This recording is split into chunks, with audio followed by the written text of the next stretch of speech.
Sobrang excited na ang mga manonood dito sa Sports Arena kung saan binabantayan nila ang kanilang napupuso ang boxidor, sigaw dito, sigaw doon upang i-cheer ang kanilang iniidolo. Panoorin natin ngayon ang laban ni Inoue at Nakatani. Tingnan natin kung sino ang mananaig sa kanilang dalawa. Parehong bata pa at malalakas at syempre parehong magagaling. Heto na ang inaabangan ng lahat, nagpapakawala na sila ng sari-saring kombinasyon. Ayon, isang straight right, gumanti din ng isang left hook, sinundan pa ng left uppercut pero di tumama. Talagang nagiinit na ang laban, gantihan na ng mga suntok pero na-absorb lang nila ang mga ito. Parehong naghahanap ng opening, meron kayang knockdown sa kanila, abangan natin ang mangyayari.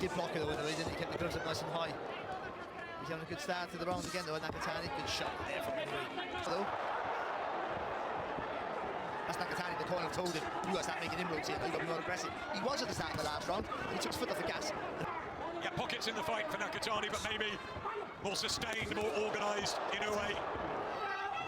At dahil hindi napagsak ni Nakatani si Inoue, panalo pa din ang hapon. Pero kahit papano, naipakita pa rin ni Nakatani ang galing nito sa boxing.